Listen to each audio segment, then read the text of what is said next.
Now, B. I looked after them well for 20 years. ये sentence कौन बोल रहा है? ये sentence the rich man to Powan. ये सेंटेंस रिच मैन बोल रहा है पोवान को.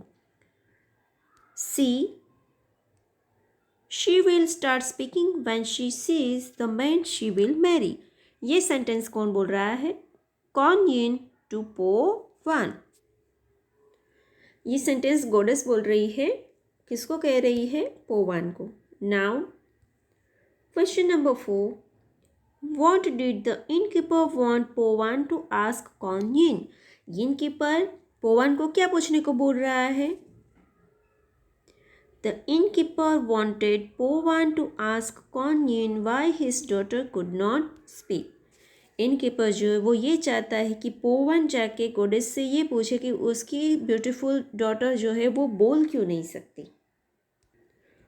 Question number 5. What were the first words the innkeeper's daughter spoke? innkeeper की बेटी जब बोलने लगी तब उसने सबसे पहले क्या बोला? कौन से वर्ड्स बोले? And here is the answer. The first words the innkeeper's daughter spoke were welcome back Po-wan. Now, question 6. Why weren't the plants and trees of the rich man's garden flowering and bearing fruits? जो innkeeper के plants और trees थे उसमें जो rich person था उसके garden में जो भी प्लांट और ट्री थे उसमें फ्रूट और फ्लावर क्यों नहीं आ रहे थे? And here is the answer.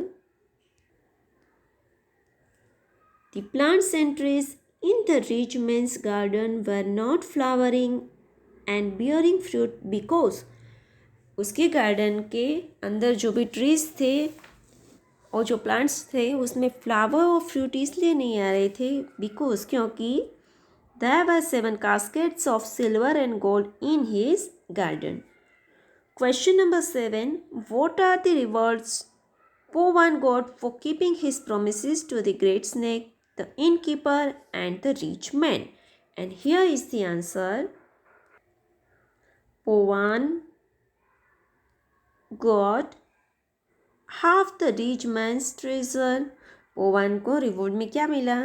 Rich man का हाफ ट्रेजर मिला. The innkeeper's daughter as his wife. Innkeeper की जो ब्यूटीफुल डॉटर थी वो उसको एज अ वाइफ रिवॉर्ड में मिली. And 6 of the snake's pearls as reward for keeping his promises. और स्नेक के पास 7 पर्ल्स थे उसमें से 6 पर्ल पोवान को मिल गए. Question number 8. Did पोवान get the answer to the question he did not ask and how? क्या पोवान को उस क्वेश्चन का आंसर मिल पाया और कैसे मिल पाया? जो क्वेश्चन उसने पूछा ही नहीं फिर भी उसका आंसर उसको मिल गया. कैसे? Here is the answer. पोवान got the answer to the question he did not ask when he became rich through the rewards he got. भले ही पोवान ने कोई भी क्वेश्चन पूछा नहीं है लेकिन उसकी जो काइंडनेस उसका जो भी प्रोमिसेस किया हुआ था उसको पूरा करने का उसका जो माइंडसेट किया हुआ था उसने उसके बदले में उसको रिवॉर्ड मिला कि वो कैसे रिच बन गया. उसके खुद के क्वेश्चन का आंसर भी उसको एज अ रिवॉर्ड में मिला जैसे ही उसने 3 लोगों की मदद की. 3 लोगों के क्वेश्चन के आंसर उसने पूछ लिए. Now question number 9. Was Powan right not to ask his own question to Kuan Yin and why? देखो इसका आंसर है Powan was right not to ask his own question because by helping others he got his rewards and the answer to his own questions.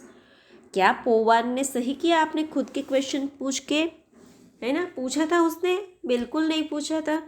तो ये काम पोवन ने सही किया कि अपने खुद का क्वेश्चन उसने बिल्कुल पूछा नहीं और एज अ रिवॉर्ड में उसके क्वेश्चन का आंसर भी उसको मिल गया। दूसरों की मदद करके उसकी खुद की मदद भी हो गई। Question number 10, suggest an alternative title for this story. यहाँ पे इस स्टोरी का अल्टरनेटिव मतलब ये स्टोरी का जो एक्चुअल टाइटल है पोवान एंड द 4 क्वेश्चंस, जो हमारे लेसन का टाइटल है, उसके बदले आप कौन सा टाइटल यहाँ पे लिख सकते हो अपने हिसाब से। With the help of parent you can do this as a homework.